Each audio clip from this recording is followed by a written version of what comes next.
Hello everyone, and welcome back down here to the Gamer's Den with me, your host, Jordan, your master of lore and storyteller extraordinaire.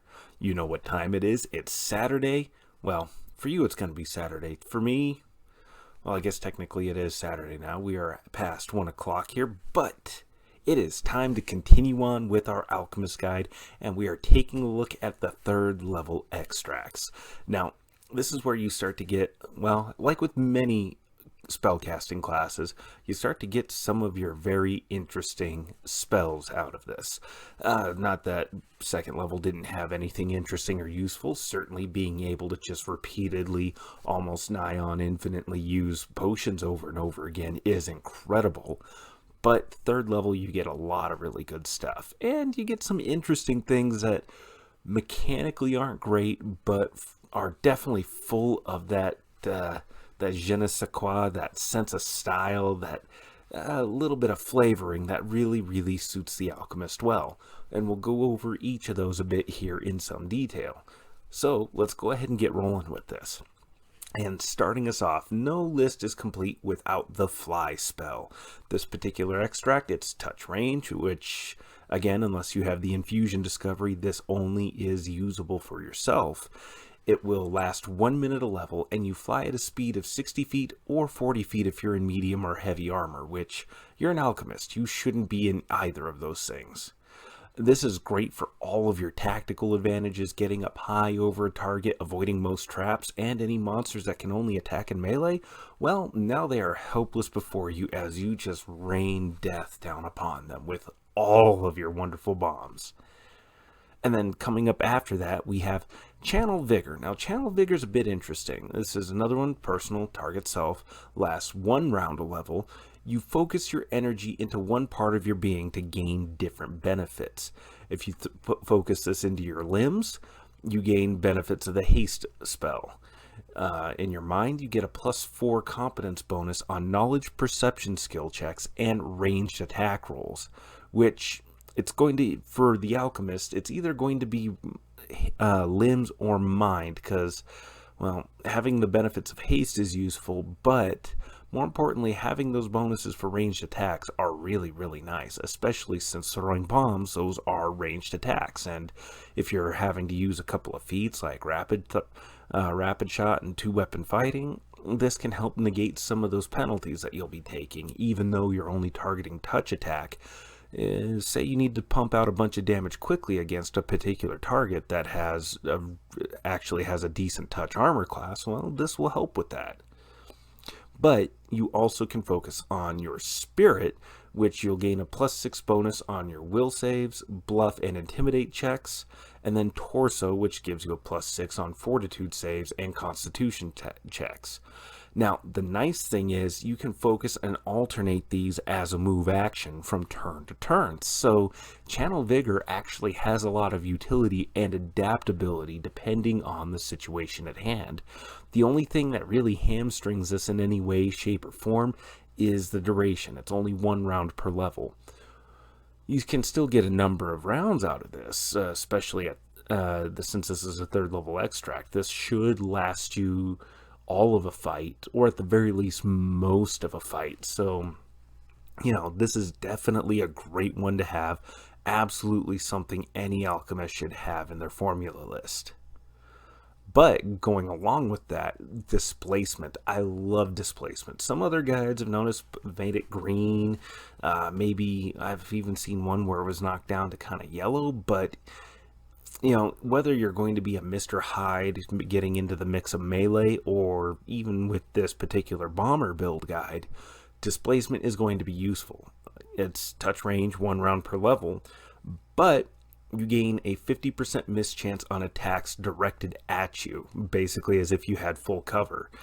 It's because there's an illusory effect that makes you appear to be 2 feet away from your current location. So any attack coming your way is going to have a 50% chance of just missing outright.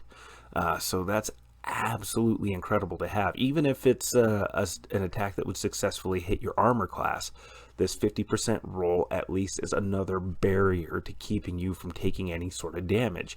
And because we are a squishier character in fairly light armor. In light armor, let's face it, it's nothing fairly about it. It is just light armor. Having this there in the way will be handy. Even if you're not in melee, a lot of ranged attacks will be coming your way, or at least they should be. So having this as just another barrier to taking damage is going to be good for you.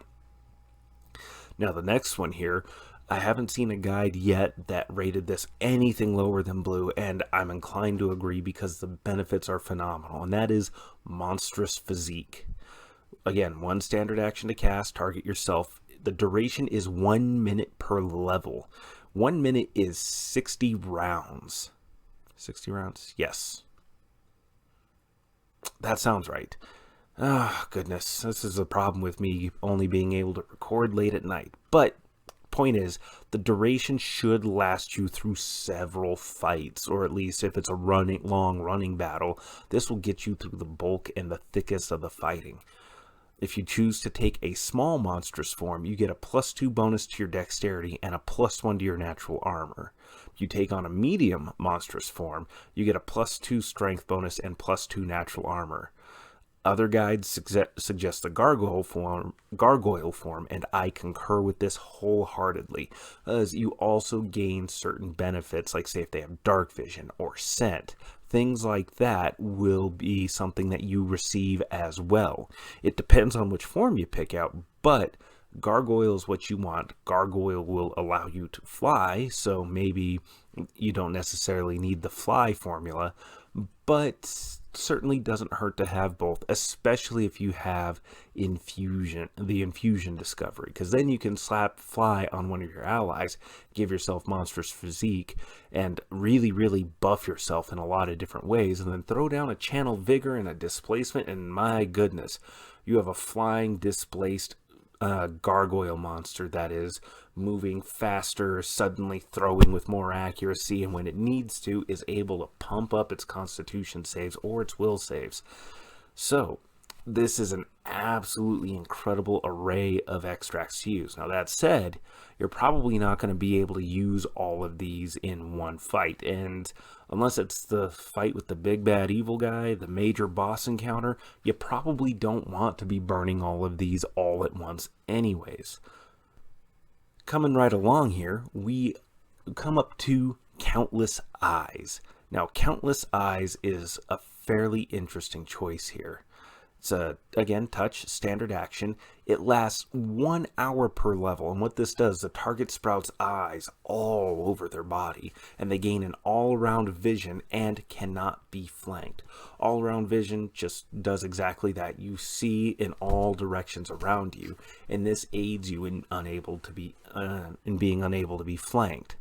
So this is fairly handy to have. This is really useful, especially since, stealthy characters, you're probably, being an alchemist and being a bomber build, you're going to be staying roughly about middle of the pack, because you're definitely more durable than your wizards and witches are going to be.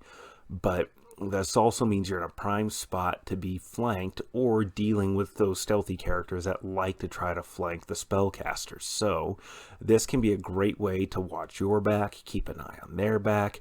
Really a good one to have. Though maybe, I don't know, the duration is what really sells this for me, all around vision, and well, just the combination of all of these effects. But there are definitely some other choices that I feel like are just going to be handier for you overall. Well, namely the previous 4 that were already mentioned. But going on from there, we have Protection from Energy, always a classic choice, and very rarely is it ever a bad choice. Touch, standard action, lasts 10 minutes per level or until it's discharged entirely. You gain protection from an energy type you select, and you gain 12 points of protection per caster level. So this can build up pretty quickly, and it tops out at level 10 at 120 points total. That's 120 points of fire damage or acid damage or electricity damage, etc., that you don't have to worry about attacking. The only thing is it has to be an energy type. It can't be, say, oh, I want to be protected from slashing damage. While energy is technically a physical effect, this is directly a physical attack. This isn't a charge of arcane energy. That's the distinction here. And so that's what it will protect you from, is various energy charges of arcane power, not physical attacks. But rolling right on along from protection from energy, we have Orchid's Drop. Orchid's Drop is actually a really unique choice. Again, touch, self only. It lasts 1 hour per level, and you transform one of your mutagens into a healing salve, or healing tonic, or healing potion, either way. Drinking a dose of mutagen while this is in effect heals you for 2d10 damage. You also gain a +2 alchemical bonus to all your saving throws. Now, this one's green because, well, I like that it lasts for so long. The only thing is, it's 2d10 points of healing damage. It's not great, but gaining that bonus to your alchemical bonus to saving throws is a pretty handy thing. I do like that. It's a bit of healing with a little kicker added onto it.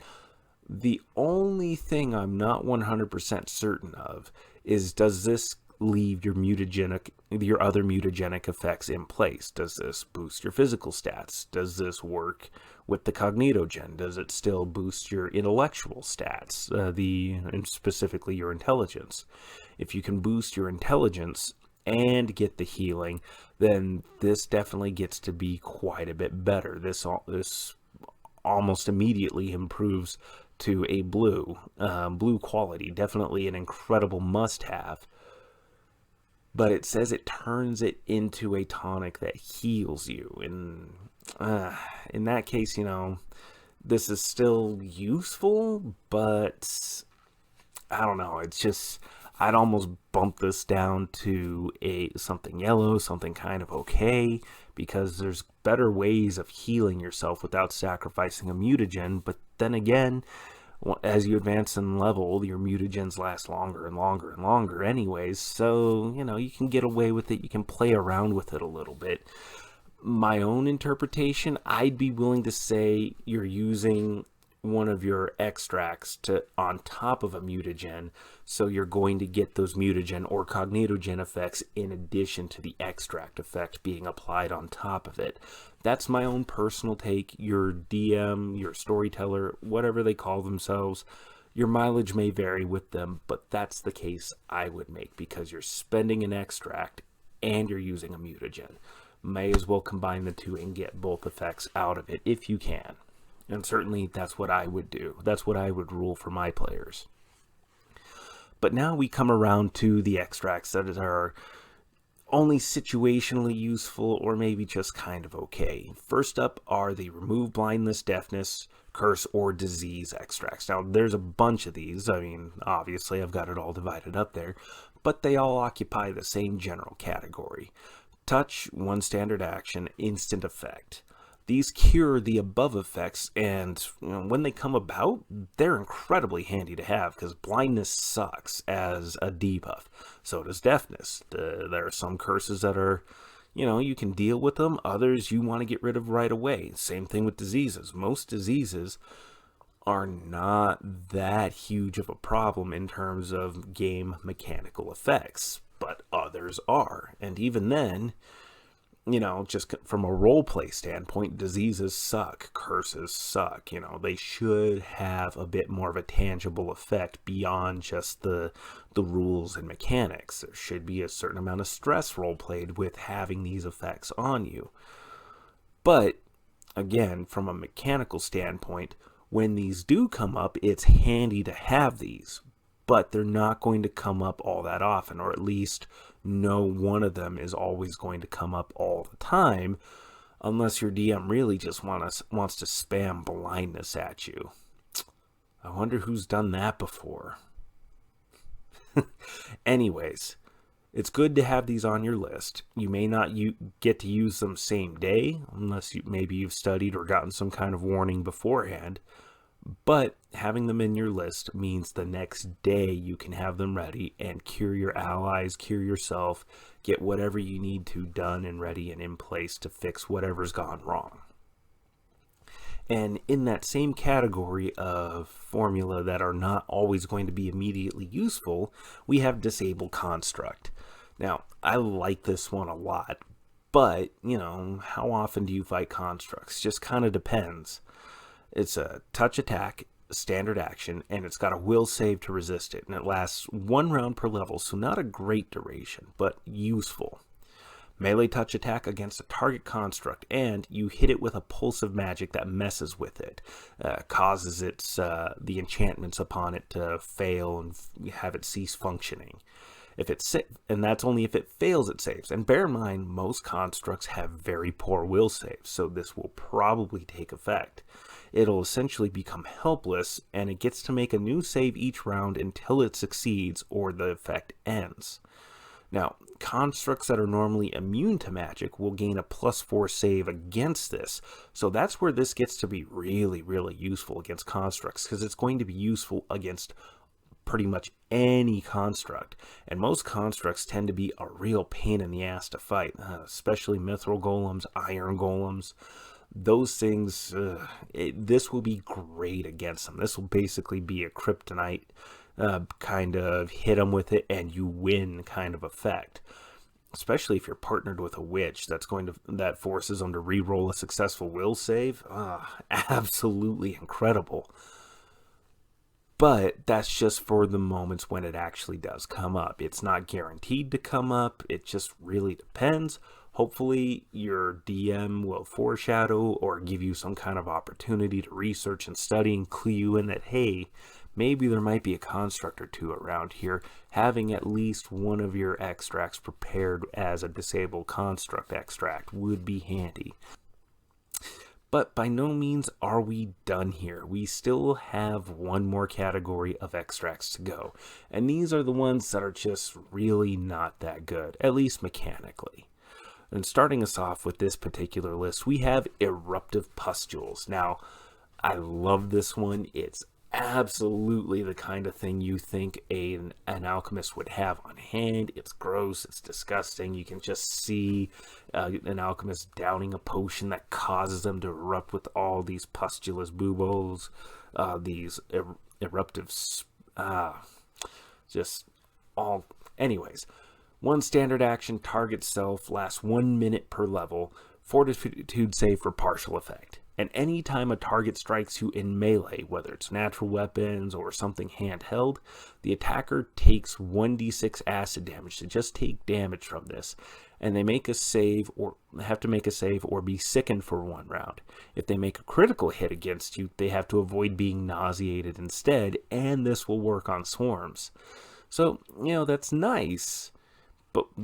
And acid is not a very common resistance, but it's only 1d6, and whoever's hitting you in melee in this level is probably going to be doing their best to get their money's worth out of every single strike, doing as much damage as possible. The thing that really makes this from being totally useless is the sickened effect, or nauseated if they crit against you. But I think there's better things you can do. You should be flying up in the air away from melee. You could even, or whether it's with the fly extract, or if you turn yourself into a gargoyle or some kind of pixie, something with wings to get yourself out of the way and throwing bombs down into the fight rather than being stuck in the melee. That's the ideal. I mean, this certainly has a lot of flavor, and I would not begrudge any player or berate any player for having this particular extract in their list. But maybe work with your DM to kind of retool it a little bit. Maybe up the damage a little bit, because it's nice that they just take the damage, but maybe make it a 2d6. That's still not great, but at least you're going to be dealing at minimum 2 damage. You'll be sitting somewhere around 6 to 7 damage per hit that you take, but that's at least a better trade-off, and maybe you're able to make them sickened and have some penalties applied to them.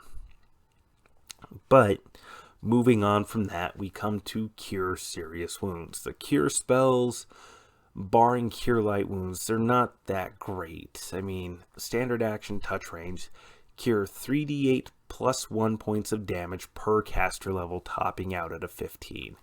This isn't good for alchemists either. A wand of cure light wounds, which you can still use and are able to use on your allies, will be better for you all the way around, both in terms of financial cost. You free up your extracts for other better things. I mean, there are no penalties for being low on hit points, other than, you might go down at any point with any particular hit, but you're not going to take penalties. You're not taking any status effects from it, unless your DM has house ruled something like that, in which case maybe bump this up just a little bit more. But even then, there's better ways for you to prevent damage or avoid damage entirely, and even then, you're better off healing outside of combat anyways. And to top it off, unless you have the infusions discovery, you can only use this on yourself, and this is a build that focuses on staying out of melee anyways. This is one, even unless you're really trying to sell for roleplay the healing alchemist kind of archetype, that person who knows all the different formula, knows how to mix these different herbs and reagents together to create these incredible healing effects. This isn't really going to do you much good, and even then you need the infusions discovery to really make this work on other people aside from yourself. So, this is one you can probably skip unless you feel it's essential for your character's background, backstory, or how they've progressed over their own particular story arc. But with that said, there are many, many more formula out there that can be added to this list or taken from. And certainly, I love to know which ones you find to be much more useful, or if you disagree with anything here on the list or its placement. What would you upgrade? What would you downgrade? I want to hear it all. I love discussing this with you folks. But with that said, I've been your host, Jordan, your master of lore and storyteller extraordinaire. Thank you all so much for your time. And by the way, since you're here, there are going to be some videos popping up here momentarily that I think maybe you might enjoy. So why not go ahead and click on those? These will be staying here for the duration of this video from now on. So, maybe consider looking around if you've been enjoying the content so far. But again, I've been your host, Jordan, your master of lore and storyteller extraordinaire. Thank you all so much for your time, and you have yourselves a good night.